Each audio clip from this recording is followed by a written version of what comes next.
आज हम बात करेंगे इंटरस्टिशियल डिफेक्ट के बारे में। इंटरस्टिशियल डिफेक्ट क्या होता है, देखते हैं।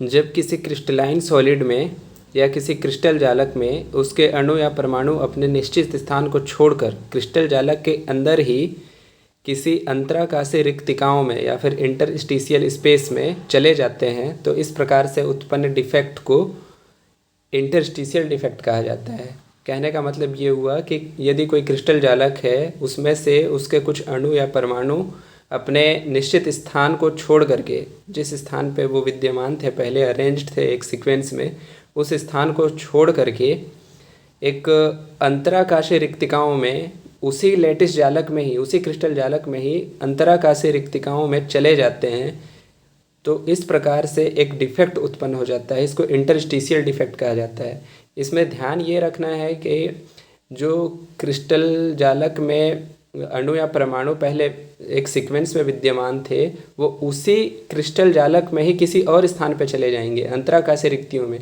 ना कि क्रिस्टल से बाहर चले जाते हैं।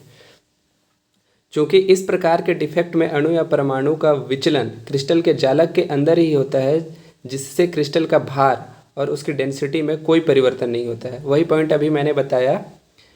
यह भी पॉइंट डिफेक्ट के अंतर्गत एक स्टोकियोमेट्रिक डिफेक्ट का ही प्रकार होता है।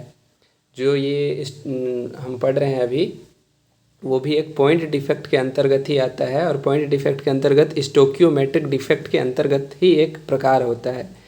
आगे देखते हैं। यह डिफेक्ट सामान्यतः नॉन आयनिक सॉलिड में पाया जाता है। इससे पहले वाले वीडियो में हमने जो देखा था वैकेंसी डिफेक्ट, वैकेंसी डिफेक्ट भी नॉन आयनिक सॉलिड में पाया जाता था। यह भी नॉन आयनिक सॉलिड में पाया जाता है।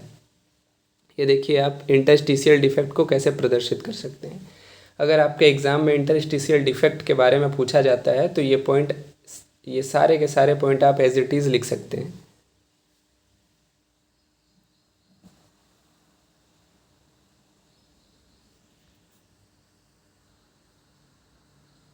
Thank you.